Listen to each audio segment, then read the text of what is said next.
7 గంటల పాటు కేంద్రీకృతమైన ఫెయింజల్ తుఫాన్ ఉత్తర తమిళనాడు వ్యాప్తంగా భారీ వర్షాలు, చెన్నైలో 4, పుదుచ్చేరిలో 2 మృతి, ఏపీలో దక్షిణ కోస్తా సీమ జిల్లాలో జోరు వానలు, పుదుచ్చేరిలోని కరువాడి కుప్పం ప్రాంతంలో వరదల్లో కార్లు ఇళ్లకు సంబంధించినటువంటి ఫోటోతో హైలైట్ చేసినటువంటి పరిస్థితి.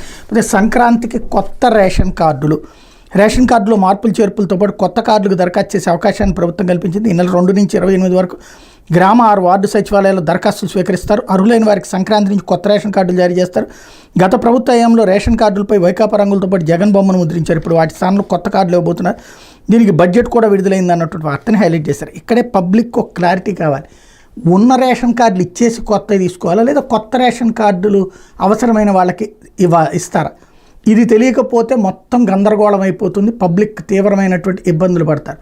కొత్త రేషన్ కార్డు అంటే ఉన్న రేషన్ కార్డు సరెండర్ చేసి కొత్త కార్డు తీసుకోవాలా, లేదా కొత్తగా అడిగే వాళ్ళకి మాత్రమే ఇస్తున్నారా? ఇది క్లారిటీ ఇవ్వాల్సినటువంటి అవసరం ఉంది. లేకపోతే సబల, రుచికరం, ఆరోగ్యకరం